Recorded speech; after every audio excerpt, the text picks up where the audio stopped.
الحمد لله رب العالمين الصلاة والسلام على سيدنا محمد وعلى آله وصحبه ومن اهتدى بهداه إلى يوم الدين أما بعد. Dear brothers and sisters, this is lesson number 41 of our commentary on Qwa'id Attasawuf by Imam Ahmad Zarruq rahimahullah, and we are going to finish inshallah this book today bi'idhnillahi ta'ala. So we've reached to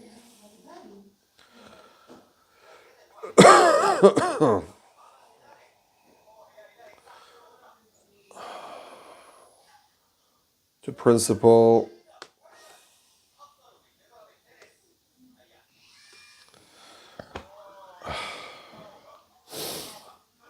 number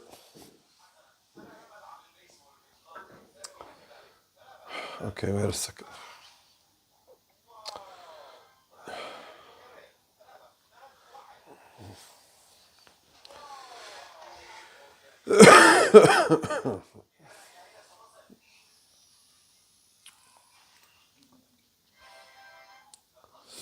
Differs from a copy to another. So in the English text, I think it's 202, but in the Arabic text, it's 200. And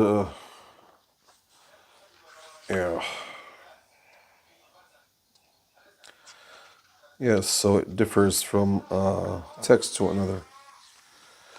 So anyway, it's not a big deal. It's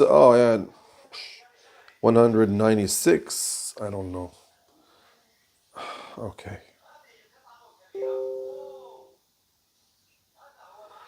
Okay. It says that knowledge has its evidence in itself. So anyone claims that he's a scholar, a knowledgeable person, when you examine him, you would discover, is he a real scholar or he's a liar? So when you examine him and he starts giving knowledge and stuff like that, you will know that he's a knowledgeable person, that he studied. But when you ask him and you discover that he doesn't know anything, that means he didn't study and he's a liar. Now, this is knowledge, ilm. Now we have something else called dhawq. Dhawq means taste. Tasting the sweet of Islam.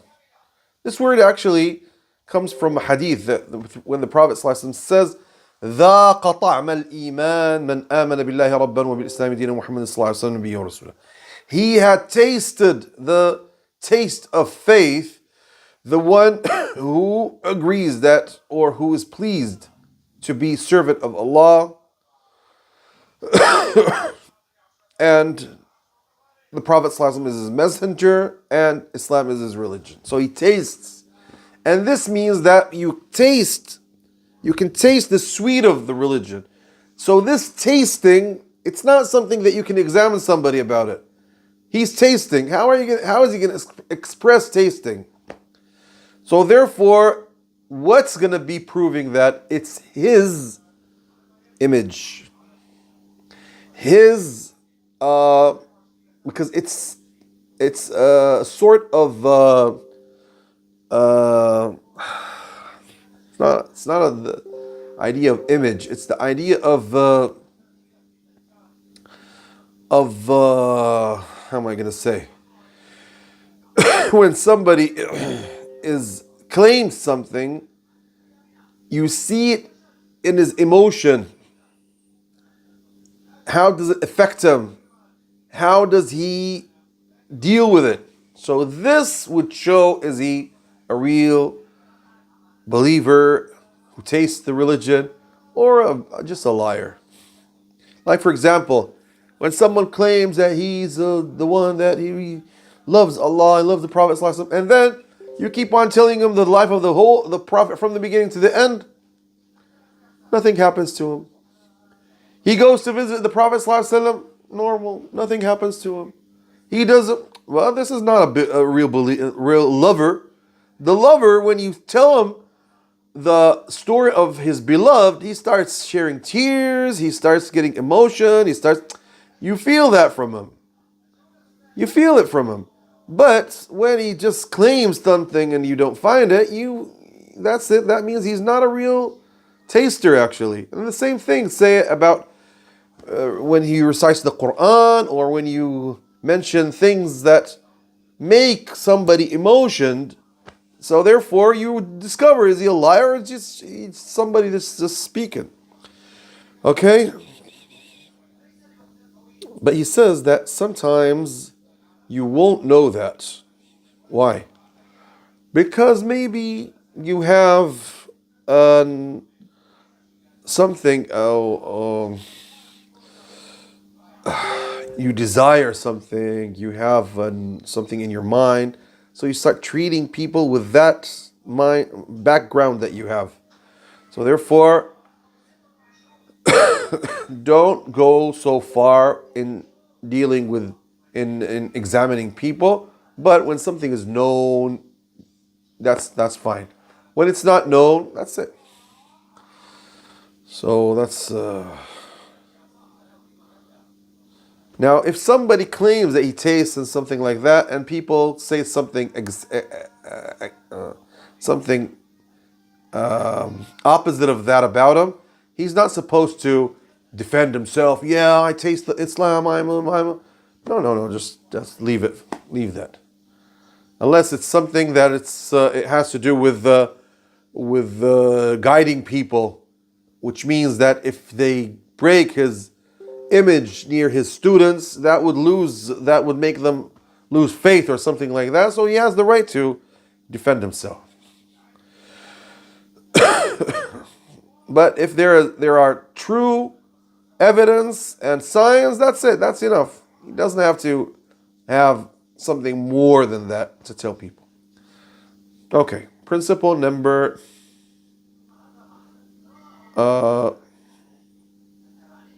knowledge continues. Okay.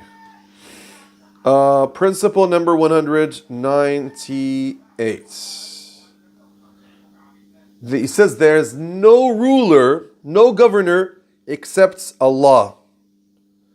So no one is allowed to have any ruling except derived from the Quran and the Sunnah. Allah subhanahu wa ta'ala says, فَإِن تَنَازَعْتُمْ فِي شَيْءٍ فَرُدُّوا إِلَى اللَّهِ وَرَسُولٍ كُنْتُمْ تُؤْمِنُونَ بِاللَّهِ وَالْيَوْمِ الْآخِرِ. If you have a conflict about something, so leave it for Allah or for His Messenger, if you believe in Allah and the hereafter. And all scholars agree that leaving it for Allah means going back to the book. Leaving it for the Prophet ﷺ is going back to the Sunnah. Okay? So therefore, who makes things obligatory? Who makes it forbidden? Who makes it preferable? Who makes it unpreferable? Who makes it permissible? It's Allah subhanahu wa ta'ala. It's the Sharia. And scholars show that, express that according to what they know and they understand. Everybody expresses that by his knowledge, by his background, etc. So therefore you have to go always back to the scholars and see what did they say, what did they decide, what did they write. Okay. Now, anybody who doesn't pay attention to the Quran and the Sunnah, we reject him. We don't pay attention to him.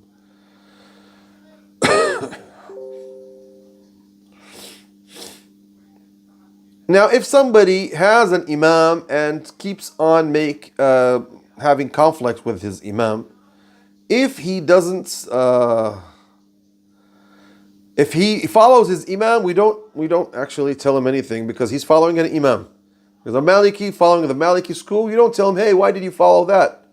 He says, I'm Maliki. Oh, fine. He's Shafi, he's Hanafi, he's Hanbali, etc. You don't tell him, why did you follow your imam? Because he follows his imam. That's it. Now, in case that he didn't follow his imam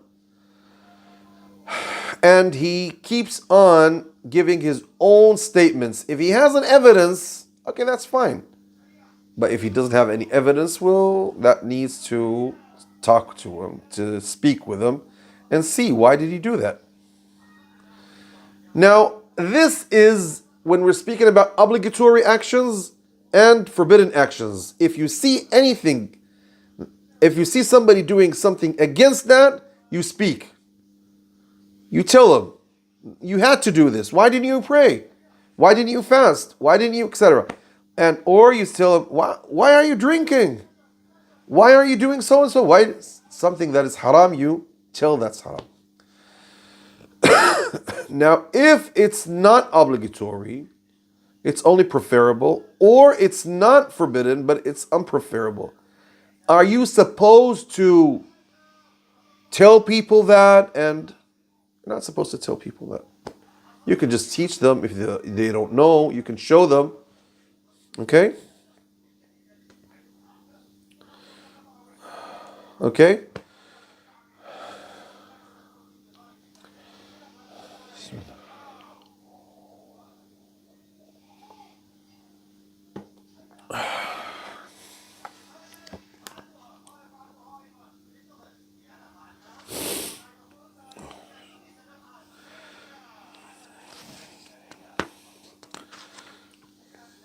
Okay. So therefore, if you see that this guy is not paying attention to the Sharia, he's just doing what his desires tell him, you have to tell him that's wrong. What you're doing is wrong.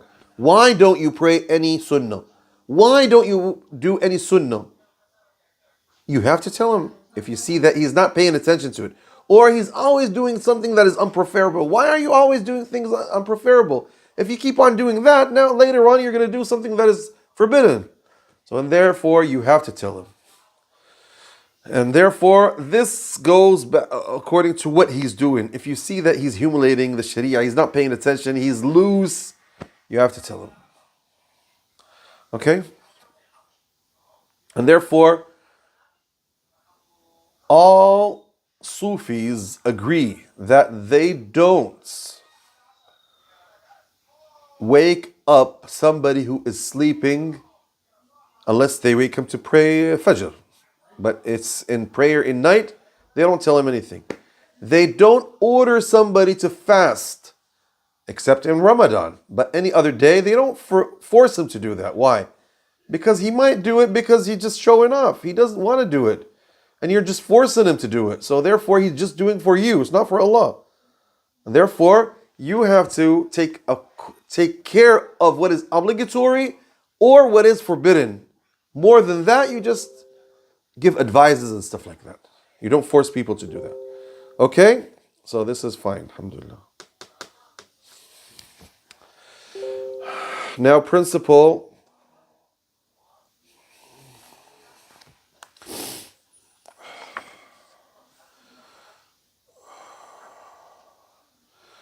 Okay. Now it says here,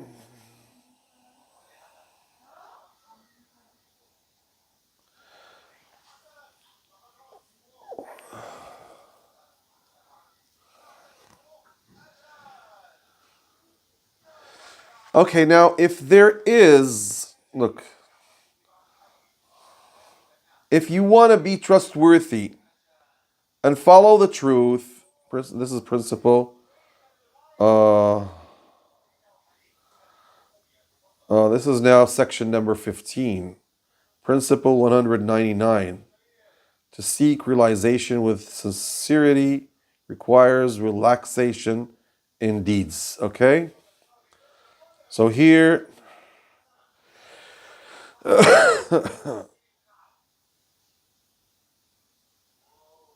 now the main thing here to be sincere and to be honest is to pay attention to what is obligatory and what is forbidden. Is the main thing. And therefore, he says there is a mistake that happens to many Sufis in their actions.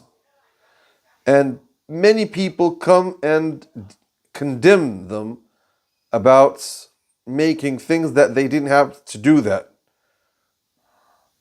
So therefore,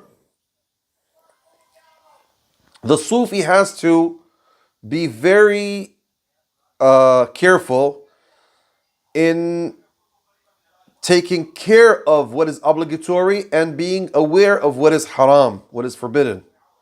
because he claims that he's following the highest rank of Islam. So therefore, he has to take care of all these things. Okay?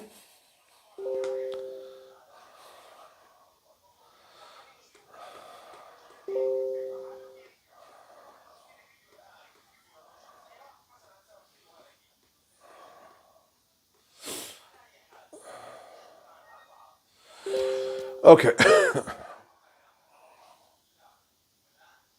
And therefore, the Sufi has to be very careful in doing things that might make doubts about him, or things that are, even if they're compulsory, not compulsory. That means no, they're they're not forbidden, and they're not obligatory. They're permissible. You can do them, you cannot do them. And therefore, if you do something like if that would make people speak about them, don't do it. Why? Because he is following the highest rank. And actually, this is not only for the Sufi, this is for anybody who represents himself as a scholar or a preacher or whatever. He has to follow the best way, not to follow things that are less, which makes them low in the eyes of people. Okay? Okay, now principle number 200 here. There's a big difference between these. Every Sufi who, because of his spiritual state, neglects observing his duty, vice mankind, and he was commanded, and turns he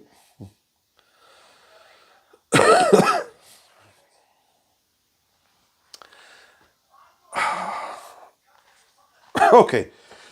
Now there's some Sufis who, instead of following the Sharia, which means what you have to do, they go following their desires or their taste or what they call the haqiqah. And Zarruq, rahimahullah, always says that Sharia and haqiqah are always with each other. You can't separate them from each other. And therefore, when there are some Sufis that separated between them, they went doing disasters. That's why he says, you found that they made disasters. Disasters. Look what he says here. This is principle 201. There are many pretenders of this path because of its strangeness. And there is a lack of understanding because of its subtleties. There's a great deal of rejection of its followers because of its purity. Okay? And carry on, he says that. So therefore, some of them were accused to be kuffar, scholars and great, like Ibn Arabi al-Hatimi, like al-Hallaj, like Al-Afif al-Timsani, Ibn Sab'in, all these guys. And I spoke about this before. And some of them, or many of them, were accused to be innovators. Man, most of Sufis now are innovators, actually. And some of them were accused to be rebellions, fusaq, because they did some actions that are fisq. Like so and so, they say, I went and I found them with two girls kissing them. What is this? If you were with two girls kissing them, that means you're a rebellion. You're not a wali. You're not a saint. And you have a lot of stories, funny stories like these, like these. And therefore he says, never take from anybody except from the Quran and the Sunnah. Don't accept from anybody except people who follow the Quran and the Sunnah. And make the Quran and the Sunnah your weights. Don't say, well, this is, maybe. Forget about that. The Sunnah, the Quran and the Sunnah are our view. That's the thing that makes you always stuck to the right path. Okay?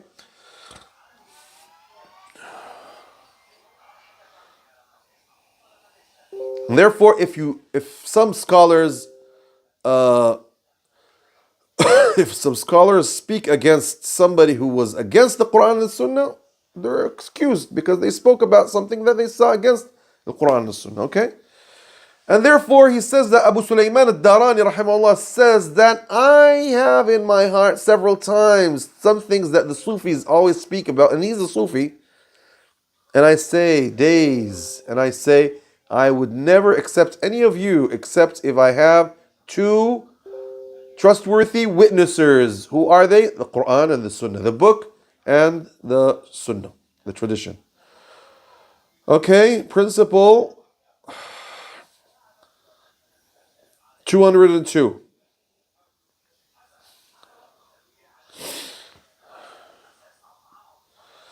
Everybody you want from him something, see his rank. Don't ask something from somebody which is more than his rank. And don't speak to him in a way that is higher than his rank. So, for example, a layman. What do you ask a layman to do? You ask him to fear Allah. You don't tell him, hey, you layman, you have to pray the whole night. You have to fast the whole day. You have to recite 5 chapters of the Quran every day. He's a layman. The main thing is this, he just has to be one to fear Allah subhanahu wa ta'ala. Okay, one scholar who studied jurisprudence and stuff like that, what do you ask him to be? Just. He has to be straight on the path. Because you teach people, you have to be on the right path. Never do things that are against the Sharia. Now, now what do you ask a Sufi who is with a group of people who are training or getting trained?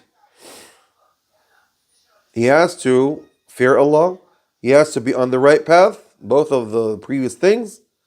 That's the main thing. Fear Allah and be on the right path. Now the Arif Billah agnostic, according to how he translates it, what do we ask? He has to be more than fearing Allah. He has to be wari'. Anything that has doubts, he has to be far from it. Because now he's a model. Now, if a layman that doesn't fear Allah, what do we call him? We call him rebellion. It's fajr. A scholar that is not on the right path, he's not a real scholar actually. You can pass away, you can find a scholar smoking. What are you going to say? Forget about this guy. I'm not going to take anything from him. A scholar and his daughter doesn't wear hijab. Oh, he couldn't guide his house. Is he going to guide people? A scholar that sits down in places that aren't proper. Forget about him. Now, if somebody who claims that he's with the Sufi group and he's not on the right path, he doesn't fear Allah. What is this guy? Why are you with these guys? So forget about that. Don't claim things that you don't follow. Now, somebody who claims that he's agnostic and he doesn't fear Allah in many things. Just eat this. Just take this. He's not agnostic. This guy is a liar. And therefore, the origin of Sufism, according to Sheikh Zarruq, goes around these meanings. The best thing to do. Okay? So therefore, you have to follow the Sunnah. You have to fear Allah. You have to be far from doubtful things. And you have to be trained, morals and manners, all these things you have to be, which means a real Muslim. This is the main idea. You have to be a real Muslim, okay? And that's the main idea, okay? Okay, principle after that. Principle 203.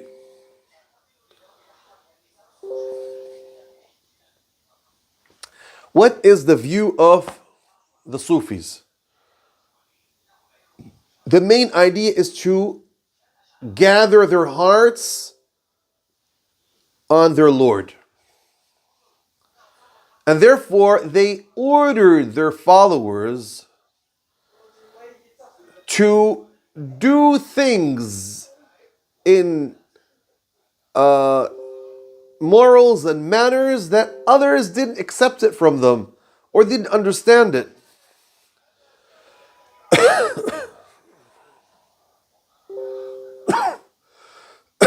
And some people claim that they follow them, but they went following things that aren't from their real teachings, like gospel songs. He always speaks about gospel songs, and we spoke a lot about that before. Sheikh Zarruq rahimahullah spoke a lot about gospel songs. And nowadays, if you go with Sufis, no, all of their work is gospel songs.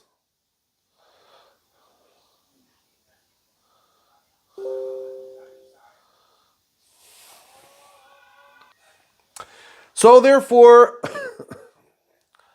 we are now in principle 203. He says that Imam al-Junayd rahimahullah said this when he was asked about gospel songs. And he said, anything that gathers your heart on Allah subhanahu wa ta'ala, it's permissible. So he just said, if the gospel songs make you close to Allah, it's permissible. If they don't make you close to Allah, they will not be permissible. Can you hear me? Can you hear me now? Okay.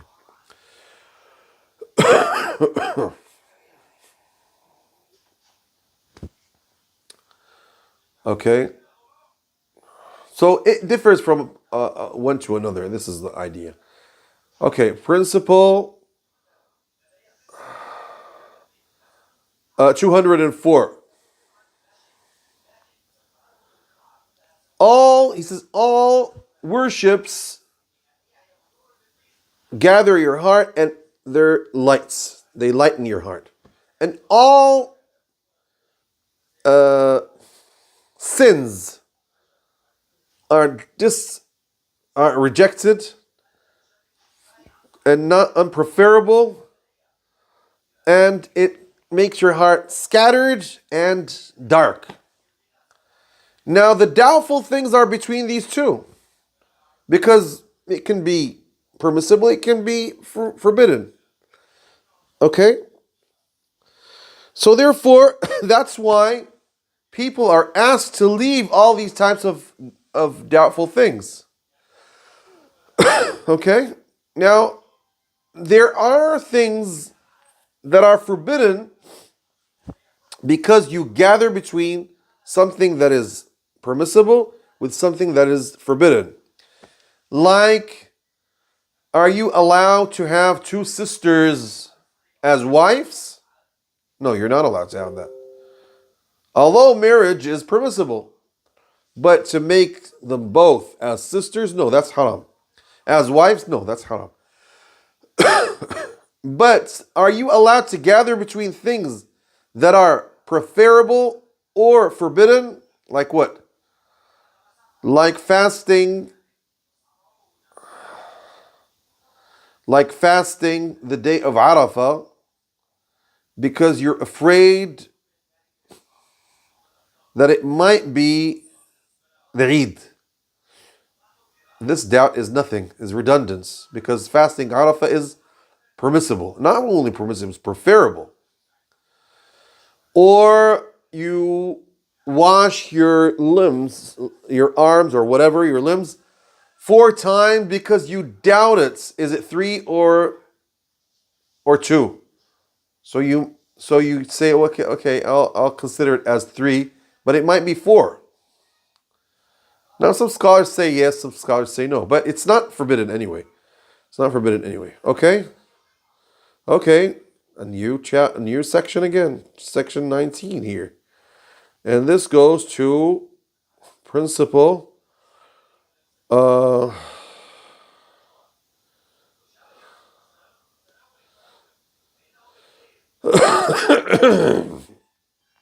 okay, I'll just carry on this. He says at 207 here in my Arabic text. Every Sufi doesn't take care of his heart and doesn't take care of dealing with people as he was ordered to do, and he kept on worshiping Allah without searching for the sunnah without knowing how to worship Allah subhanahu wa ta'ala, he would necessarily fall in a mistake. Or he would fall in an innovation. He would fall in any problem because he's not following the sunnah. And he might say something that is a disaster. So he might get perished or make people go astray. So this is a big disaster. This is the main disaster that happens to Sufis when they don't follow the Sunnah. And this is what's happening nowadays with most of the Sufis. And this cannot be if you didn't have a teacher that teaches you and shows you the right path. Or a great jurist that shows you a right path. Or a mate that is on the right path that takes you with him. Okay? So his mates advises him, shows him, tells him not to do so and so or do so and so. That's it. Principle 208. So sorry to say, this is what he's saying. He says, so sorry to say that there are lots of people that claim that they are Sufis. But this route is a route that only few people who go on it, who pass on it. And many people misunderstand the real Sufism. And that's why many people condemn the Sufis, because it's supposed to be a pure route, pure way. And many people advise people to not follow Sufism because of these mistakes, the many mistakes that happen to people who are on this path. That's why many scholars wrote books against Sufis, because they made lots of innovations. They fell in a lot of problems.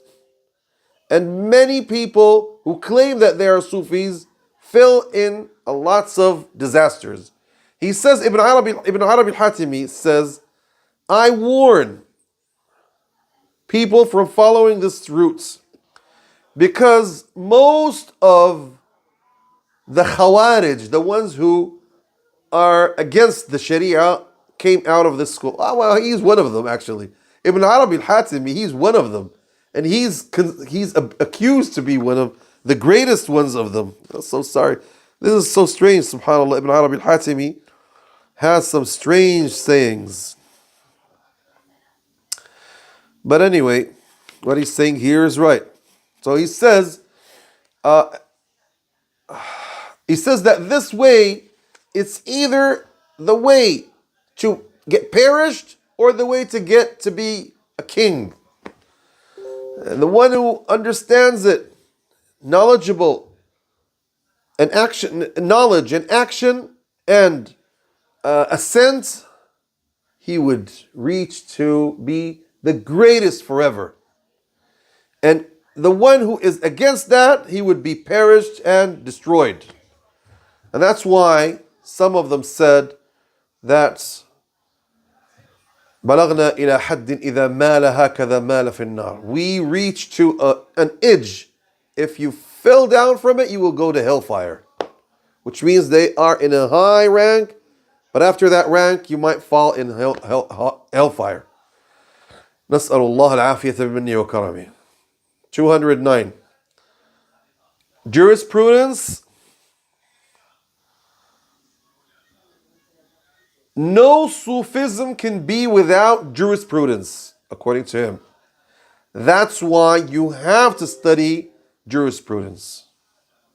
And you have to have it and know what is right, what is wrong, what is halal, what is haram. And therefore, the jurist that is Sufi, he's in the highest rank. But the Sufi that is not jurist is not in a high rank, no.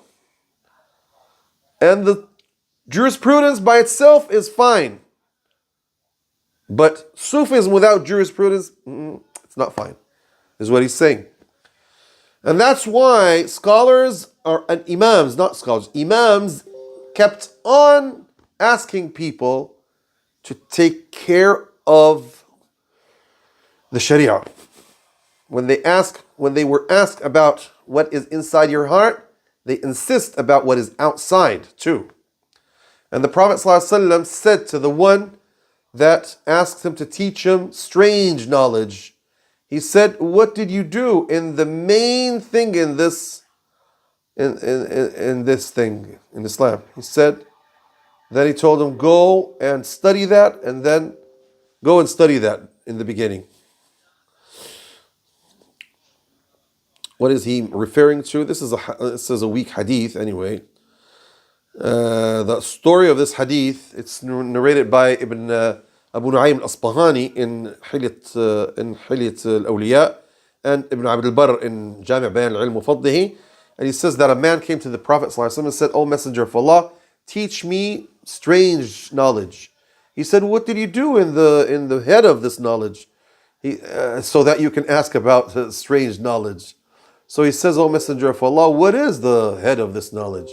He said, "Did you know the Lord?" He said, "Yes." He said, "What did you do in His rights?" He said, "Well, mashallah, I did what I could do." He said, "Did you know death?" He says, "Yes." He said, "What did you prepare for death?"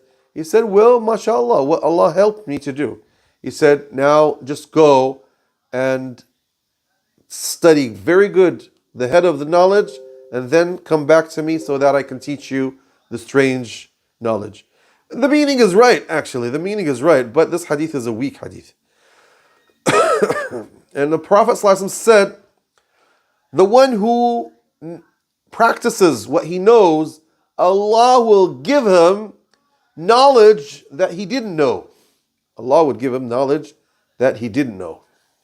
Okay? Principle 210 says, when people reject something,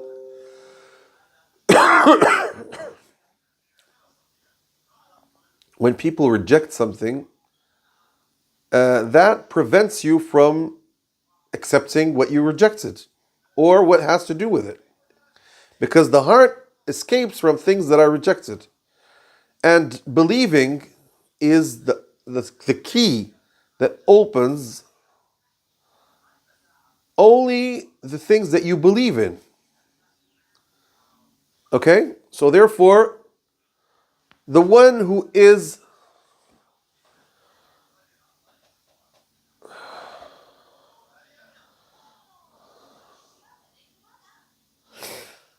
so if you are studying jurisprudence, as long as your heart is open and you don't reject it, you'll benefit from it. But if you reject something, you won't benefit from it.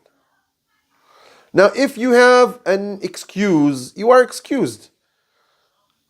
But if you don't have any excuse and you start rejecting knowledge and stuff like that, you're not excused. So therefore, when you study, you have to open your heart and believe and trust your teacher so that you can benefit from what you're studying. Principle 211.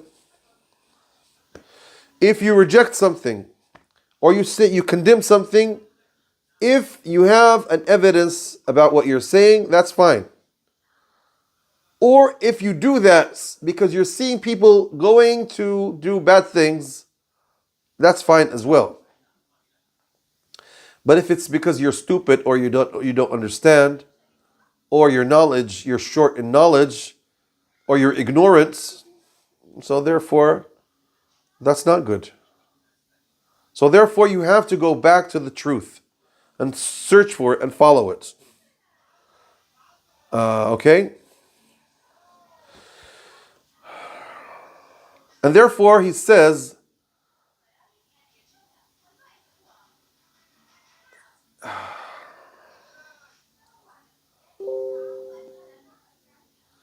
yes, that there are some scholars that rejected many things about Sufis because they want to stop people from going astray. And they know what they're doing. And they are scholars, great scholars. Like whom? Like Abu Hayyan al-Andalusi, who has warned from Sufis in his An-Nahr al-Mad, his tafsir of the Quran, or his Bahr al-Muhit, a great tafsir, and Abu al-Faraj ibn al-Jawzi rahimahullah in his book Talbis Iblis. Talbis Iblis, the whole book nearly is about Sufis. If you read it, you will think that Ibn al-Jawzi condemns all Sufism. But he says, Ibn al-Jawzi, most of his books are derived from the books of Sufis. How can you condemn them and then you take from them? That means, he says, that means he doesn't condemn their way. He wanted to stop ignorant people from going astray. Or he's condemning some shapes of bad understanding or actions or stuff like that. The same thing about Ibn al-Qayyim, Ibn Taymiyyah and stuff like that. You won't find, I'll tell you something more than this. The books of the fathers of the Wahhabi movements, Muhammad ibn Abdul Wahhab and his students and stuff like that, they never condemned Sufism. They used to condemn exaggerating in respecting graves and shrines and stuff like that until you start worshiping them, and they condemn innovations, but you won't find them condemning Sufism as a knowledge or as a school. Okay, this is very important.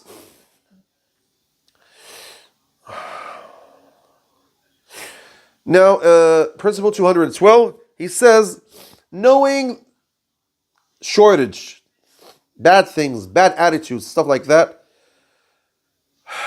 with covering the one who fell in any of those is good.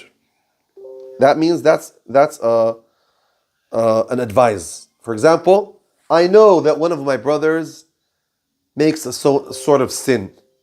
I go, brother, please stop doing that. I didn't see you and you didn't see me. That's it. Okay, jazakallah khair. But if I say, hey guys, you know so and so, he keeps on doing so and so, and I know him, and I know. What is this? Now, do you think that you're advising him here? Now you're scattering him. You're scandaling him. You're making a scandal about him. So therefore, this is actually not a good thing to do. Never do this, but many people do this. So therefore, anyone who shows you things that are problematic in you, he's advising you. But anyone who's showing people you're short, he's scandaling you. Okay? And Muslim doesn't scandal his brother unless he deserves that. Which means he's doing bad things and keeping doing bad things and spreading bad things. Therefore, you have to warn people from him. Okay? The Prophet ﷺ said a very, very harsh thing. He said, لا تظهر الشماتة في أخيك فيعافيه الله ويبتليك. What is shamata here? Shamata. Okay.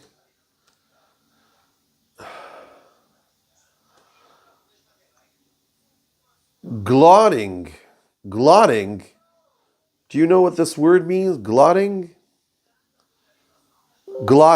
which means you go speaking about somebody and mocking him. For example, you know so and so? Poor guy. He's claiming that he's the sheikh, and he said, the last time he fell in shaking hands with girls and even kissing them and stuff like that. And he keeps on mocking him about that. And maybe he did that because he was squeezed or what something happened to him. The Prophet ﷺ says, never glot your brother, lest that Allah will leave that from him and you will get that. And this happens a lot. Anybody that you see him glotting somebody, later on he does the same thing. So sorry. Gloating. Okay? So gloating. Okay. And therefore the Prophet ﷺ, he said, never blame. Look at this. This is very. He says, if your servant fornicates, lash her and don't blame her anymore. That's it. You punished her. Why are you going to blame her again? You punish her. That's it. So he says that, now he says, anybody, he says, if it's this is about your slave girl servant. So what about your brother, believer, preaching and working for Islam, and then he makes a mistake or something like that, and you keep on blaming and speaking bad about him? Now that's not good. And the Prophet ﷺ said, anybody who hides a Muslim, Allah will hide him in this life and in the hereafter. Hides him, which means hides his sins or his something that he did not proper. And he says, anybody who forgives a Muslim for his mistake, Allah will forgive his mistake in the Judgment Day. Principle 213. Taking care of preserving your religion is superior than preserving your essence or your how am I going to call it? It's the essence, or what is the exact word?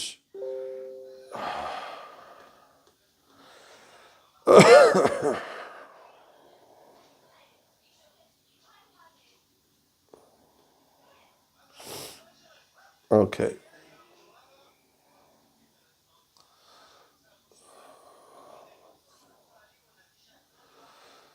Well, anyway, it means your entity, your anything that has to do with this. So therefore, you are allowed to speak bad about some people if they do things that they deserve. For example, we speak about the liars or the people who don't memorize properly or they have mistakes in the transmitter of the hadith, so that we can know the authenticity of the hadith, because preserving the authenticity of the hadith means preserving the sharia. So that's why we aren't allowed to speak about those guys. Although, in a normal case, you're not allowed to speak about your brother and say he's a liar or he's a so-and-so or whatever. Okay? Or in witnessing in the court. Or in making a ruling. Or in marriage and stuff like that.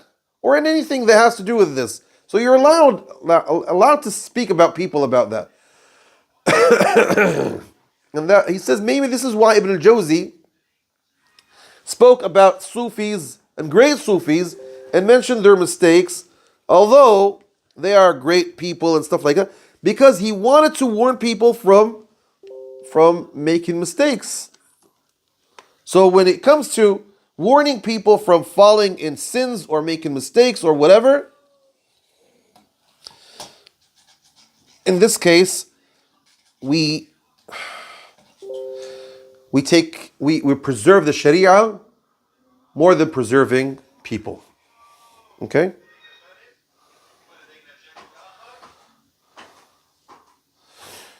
He says that, but Ibn al-Jawzi exaggerated in his book, Ibn Talbis Iblis, which means that that's more than what he wants to say. And that's why he says many scholars rejected that book. Or else he says it's the best book, Talbis Iblis. It's the best book to know the mistakes of the Sufis.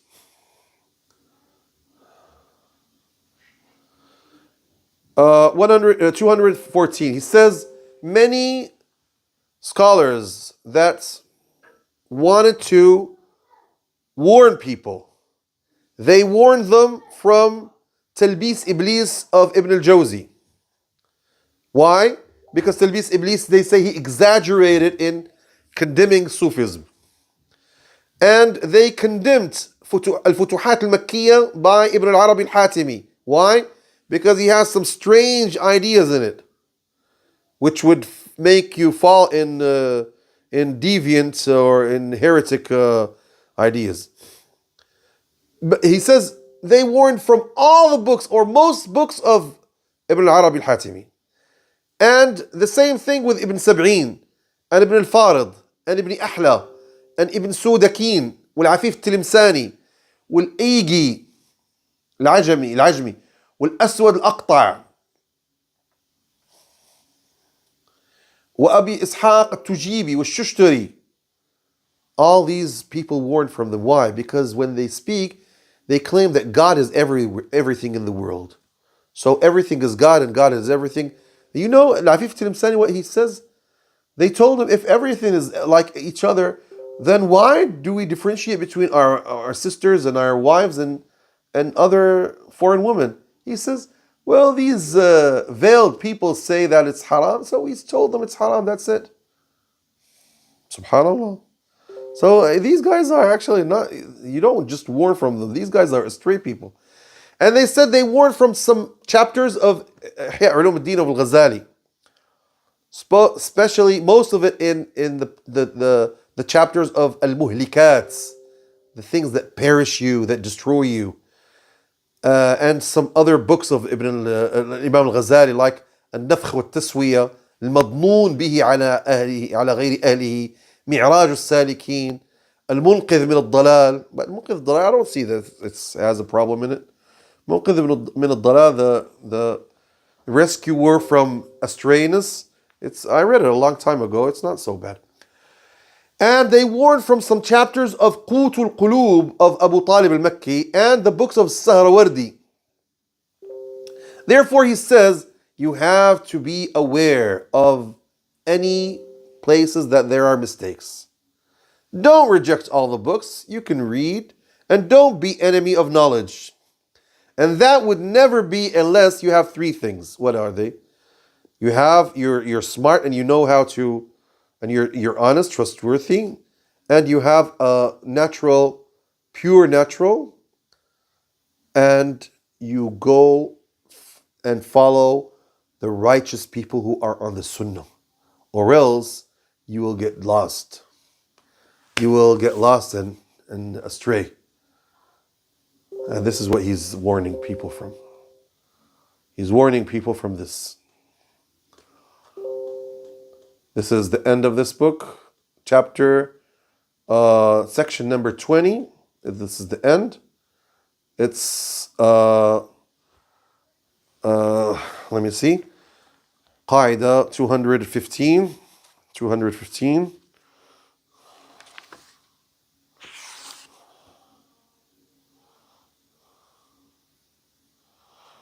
Okay, so he says, why do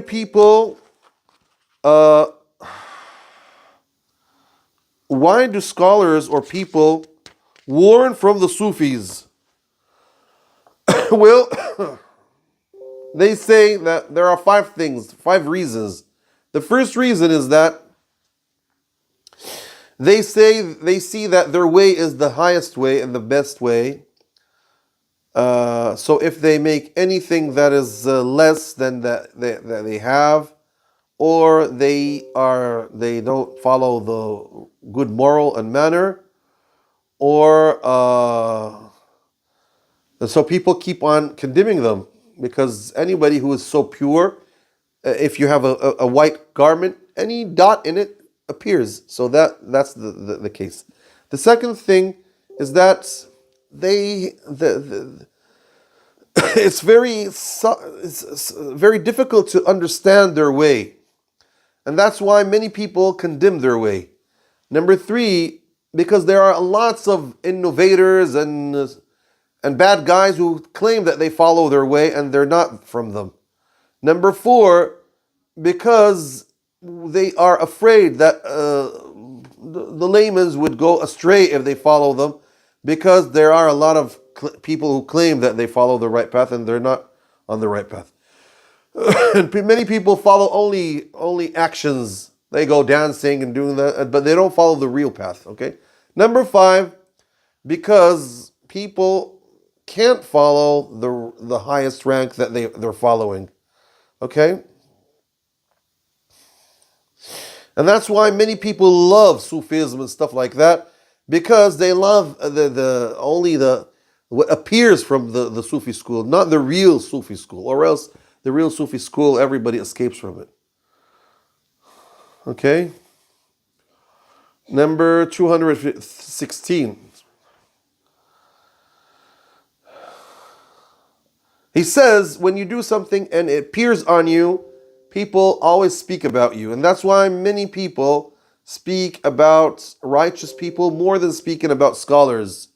Because the scholars, if they only know knowledge, that finishes when he dies. But the righteous person is referred to Allah subhanahu wa ta'ala. So he's always alive because he refers to the one that is always alive. This is what he's saying. It's like the mujahid, when he keeps on struggling and he passes, he becomes a martyr. He's the one who struggles for the name of Allah subhanahu wa ta'ala. La ilaha illallah. So he hires the name of Allah subhanahu wa ta'ala. So that's why he never passes, he never dies. He never dies. The martyr is always alive. Principle 217. There are many books that were written against Sufi path. It's very good to read them to avoid their mistakes. But you can't benefit from them except by 3 conditions. First one, good intention. If you have good intention to read them, or good intention from the writer, like the books of Ibn al-Jawzi. He kept on mentioning Ibn al-Jawzi. He never mentioned Ibn Taymiyyah and Ibn al-Qayyim. I don't know why, although he came after them. Number 2, when you read, try to search for an excuse for the ones who fell in mistakes. Don't condemn them. And this is actually what Ibn Taymiyyah and Ibn al-Qayyim does. Yeah. Number 3, keep on reading to benefit yourself from that, not to condemn others, to speak about others, or else you won't benefit a lot from that. You'll keep on saying, oh, so and so. It's like, what? It's like when you read the Quran and it speaks about the Israelites, you claim that it speaks about Jews. No, you have to see about you. If you always say about Jews, you won't benefit from the Quran. But if you say it's speaking about us, therefore you're going to benefit from that. Okay? Principle 218. Now, if somebody claims something, you see the results of what he's saying. If it's good, or else he's a liar. So anybody who claims that he repented and then he keeps on doing bad things, he didn't repent, he's a liar. Anybody claims that he's straight on the path and then he does a lot of things that are against the path, that he's a liar. And therefore, anybody who repents, he has to avoid forbidden things and do all good things and obligatory things. That's it. Same thing about all other things. Principle 219. What is the thing that encourages you to work and worship Allah subhanahu wa ta'ala? It's fearing Allah subhanahu wa ta'ala. And you see Him in a high eye. And you respect who you follow, your sheikh, your teacher, etc. You see? So and you love. And love, he says the love is the sign of the high rank of work, of actions, which would please your beloved, which is Allah subhanahu wa ta'ala. But if you do some mistakes, it's not a big deal. Everybody falls in a mistake. The Prophet ﷺ, when somebody cursed the guy who drank, he said, don't curse him. He loves Allah and His Messenger ﷺ. Although he gets lashed when he drinks. And therefore, don't see people with a low eye. See them always with a high eye. Section 21. 220.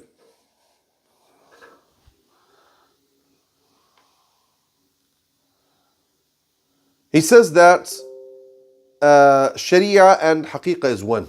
He mentioned this before. So Sharia shows the actions and stuff like that. And Haqiqa is what is inside your heart. And all of them are one. You can't separate them from each other. Every one of them completes the other one. So therefore, Sharia, it shows the wisdom of Allah subhanahu wa ta'ala.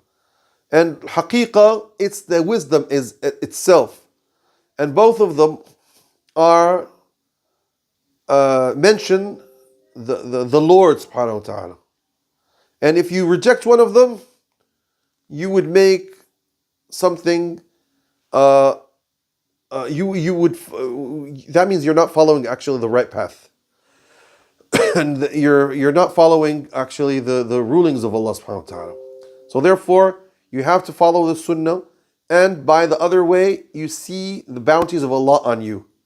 And you see the wisdom of Allah in His creation and in His how do you call it?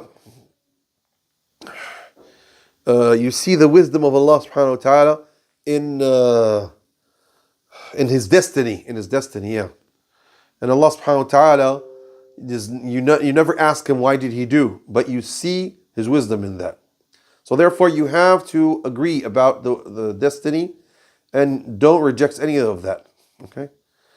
221. If you don't pay attention to reckon yourself and to blame yourself about anything that you do, it'll go astray and you won't pay attention to it. And it'll keep on making mistakes.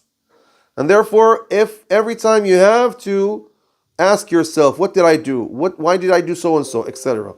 So therefore, always ask yourself and always try to make your day better than your last day, your previous day. And that's why Junaid says, if somebody comes to Allah subhanahu wa ta'ala, if you keep on worshipping Allah 1,000,000 years, and then you forget about Him just one time, what you lose in that time, it's more than you get in those 1,000,000 years. Yes. 222. Keep on reciting your adhkar in the morning and in the nights. Never forget it. And this is very important for every trustworthy person and somebody who is honest in worshiping Allah subhanahu wa ta'ala. If you have any excuse and you didn't do it, but try to make it again. Make it. Don't forget it. Okay? Therefore, some shuyukh say, according to Allah, He doesn't have morning and nights. So whenever you worship Him, that's good. Don't forget your worships. Don't reject it. Don't. If you reject it one day, you'll forget it, and you won't do it anymore. So all these are very important. 223. 223.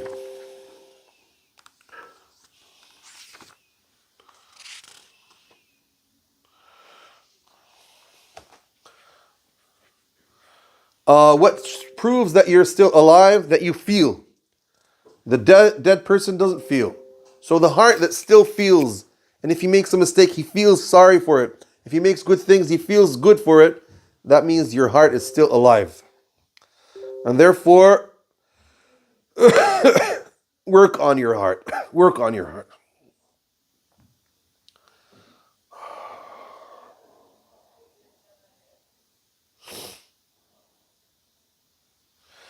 Don't keep on losing time searching for a sheikh, but worship Allah. And if you find a sheikh that you can follow, that's fine. If you don't find them, you can follow the figurative shuyukh that you can follow, or read books or stuff like that. The Prophet ﷺ, he's the great imam that you have to follow. And any sheikh not follow the sunnah, reject him, don't follow him. Because he's not a real sheikh. Even if he has 1 million karama, he says, don't pay attention to him. 224, you have to respect what Allah respects. And if you humiliate that, that's actually kufr. So don't understand what some Sufis say. We never worshipped Allah because we're afraid from His hellfire or because we desire His paradise. Don't understand it in a wrong way. Because what do you mean by that? You mean that Allah is telling you, I prepared for you paradise. You say, no, I don't want paradise. I just want Allah. What do you mean by that? Or I'm not afraid of hellfire. No, that's wrong. Because it seems as if you're humiliating what Allah made great. So he says no. Actually, scholars would say, Ibn al-Qayyim spoke about this as well. He says, it means that the greatest thing in paradise, what is it? It's meeting Allah subhanahu wa ta'ala. The worst thing in hellfire is that you're going to be far from Allah subhanahu wa ta'ala. You will never see Him. So that's the greatest torment in hellfire. Okay? So you have to understand this.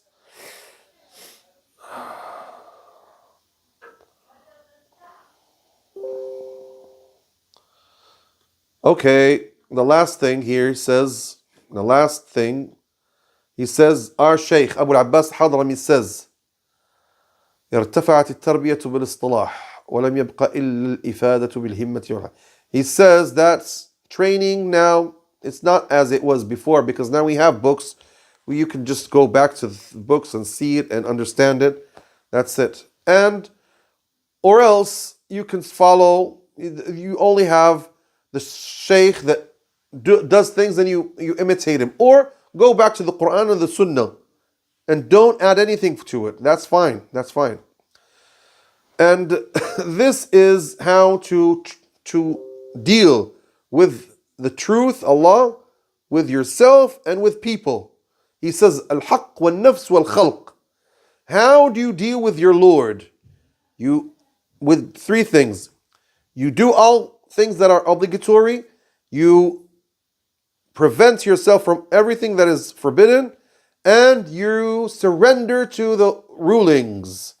How do you do with yourself? It's to be fair with everybody. It's to not revenge against people. It's to be aware from all bad things that you have in your hearts. Okay? How do you deal with people? Three things.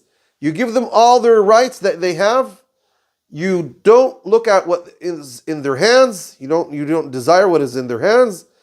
And you escape from anything that would make them upset of you or not happy of you. Okay? So every student of the Sufi school that is busy riding horses, or he prefers things that all layman people do, or goes and keeps on condemning people of whatever they're doing against the Sharia, or he goes and practices jihad without any other thing of good virtues that he has to have, or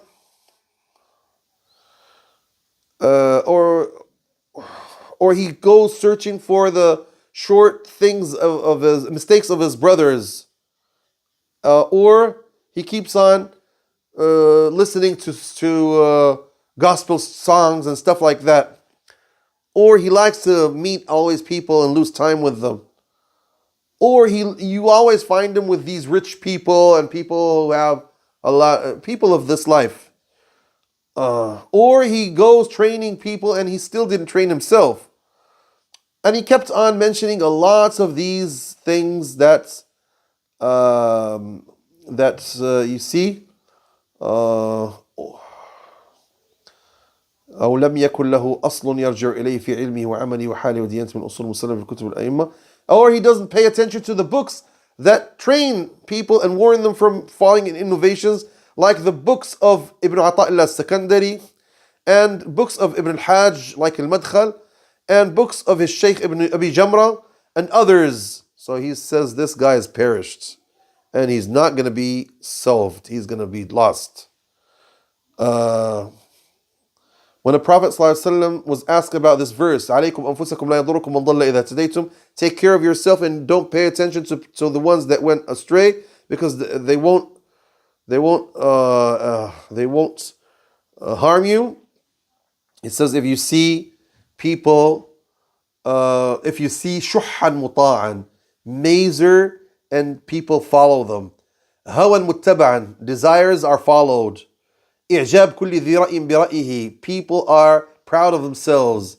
He says, take care of yourself and forget about the others. That's what the Prophet ﷺ says. And he mentions here, and he prays Allah subhanahu wa ta'ala so that we can be on the right path.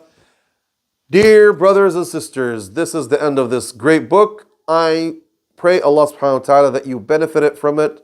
And I'm so happy to read this book with you. And I ask Allah subhanahu wa ta'ala that I would benefit from it before everybody, and then all of you would benefit from it. اللهم صل أفضل صلواتك على أشرف مخلوقاتك سيدنا محمد كلما ذكرك وذكره الذاكرون وغفل عن ذكرك وذكره الغافلون وعلى آله وصحبه وسلم تسليما كثيرا. اللهم اغفر لي الإمام أبي العباس أحمد زروق رحمه الله ولمشايخه ولمشايخنا ولوالدينا ولمن علمنا إنك ولي ذلك والقادر عليه. والحمد لله وصلى الله على رسول الله وجزاكم الله خيرا. السلام عليكم ورحمة الله وبركاته.